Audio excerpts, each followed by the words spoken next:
तो हेलो दोस्तों, welcome back to new video of this YouTube channel, जहां पर हम लोग पढ़ने वाले हैं लास्ट ईयर आए हुए direct and indirect of 10th class. तो चलिए स्टार्ट करते हैं। पहला क्वेश्चन पहले सेट में आया था, Rashmi said to the stranger what is your name and where do you live. इसको हम लोग ऐसे लिखेंगे, रश्मि को वैसे ही रहने देंगे, रश्मि लिख लेंगे। सेट टू को आस्क्ड लिखेंगे, क्यों? क्योंकि यहाँ पर क्वेश्चन पूछा जा रहा है, इसलिए आस्क्ड। और किससे पूछा है? द स्ट्रेंजर, तो द स्ट्रेंजर लिख देंगे, स्ट्रेंजर।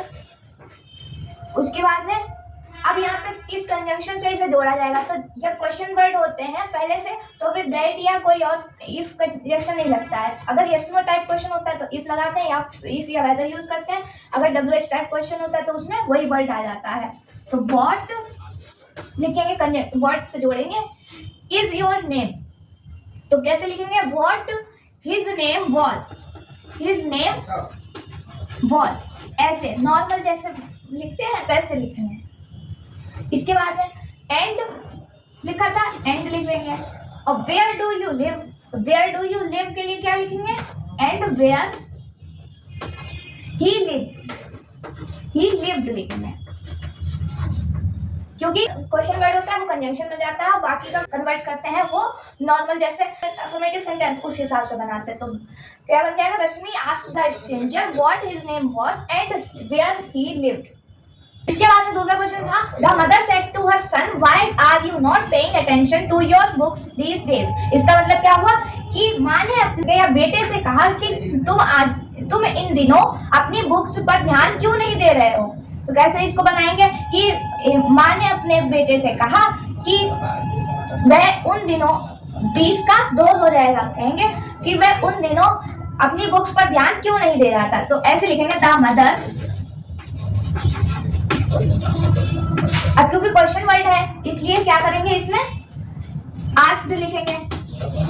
आस्क्ड हर सन, अपने बच्चे से अपने बेटे से पूछा की के लिए वाई लगाएंगे, क्योंकि WH टाइप वर्ड पहले से रखा है। हर सन Y.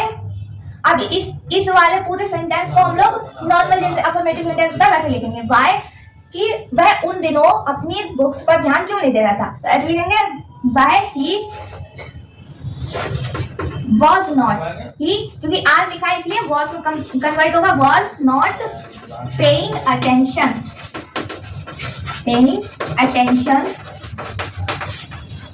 to his books those days। these का those हो जाता है, those days। क्या बना पूरा कि माँ ने अपने बच्चे से पूछा कि वह उन दिनों अपनी बुक्स पर ध्यान क्यों नहीं दे रहा था। तीसरा क्वेश्चन है, is this the way to the new parliament building? A motorist asked the policeman. एक पुलिसमैन से एक मोटरसाइकिल वाले ने पूछा कि क्या यही रास्ता न्यू पार्लियामेंट बिल्डिंग के लिए जाता है। तो इसको हम लोग जब कन्वर्ट करेंगे तो ऐसे बोलेंगे कि एक मोटरसाइकिल वाले ने पुलिसमैन से पूछा कि क्या वह रास्ता पार्लियामेंट की न्यू बिल्डिंग के लिए जाता है।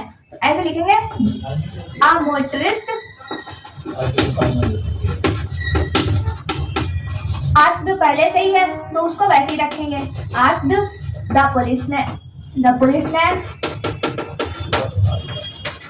क्योंकि यहाँ पर कह रहे हैं is this the way to the new parliament building, तो इसका आंसर तो वो यस और नो में भी दे सकता है कि नहीं। तो इस टाइप के जो क्वेश्चन होते हैं उसमें हम लोग जो कंजंक्शन की जगह यूज करते हैं इफ या वेदर का। यहाँ पर लोग इफ कर लेंगे, इफ दिस की जगह दैट हो जाता है, if that the way to the new parliament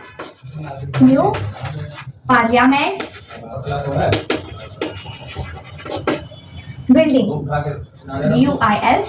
BILDING। और इसके कन्वर्ट होने के बाद, इनडायरेक्ट में कन्वर्ट होने के बाद यहाँ पे वो क्वेश्चन मार्क नहीं आता है, यहाँ पे सिर्फ फुल स्टॉप रहता है। Rakesh said to Meera, have you completed your work? Rakesh ने मीरा से कहा, क्या तुमने अपना काम कंप्लीट कर लिया, समाप्त कर लिया है।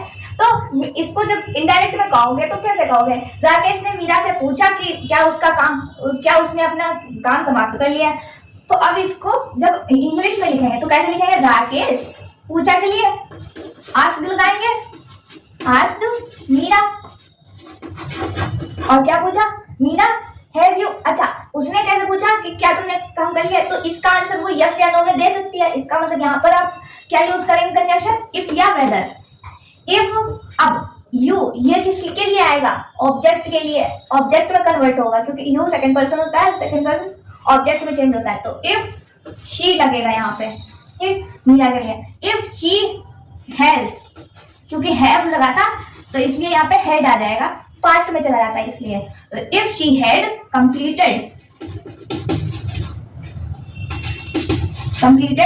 हर वर्क, योर की जगह हर आ जाएगा कि उसने अपना वर्क, मीरा ने अपना वर्क कंप्लीट किया है कि नहीं, कंप्लीटेड हर वर्क। और क्वेश्चन मार्क नहीं आएगा, फुल स्टॉप आएगा।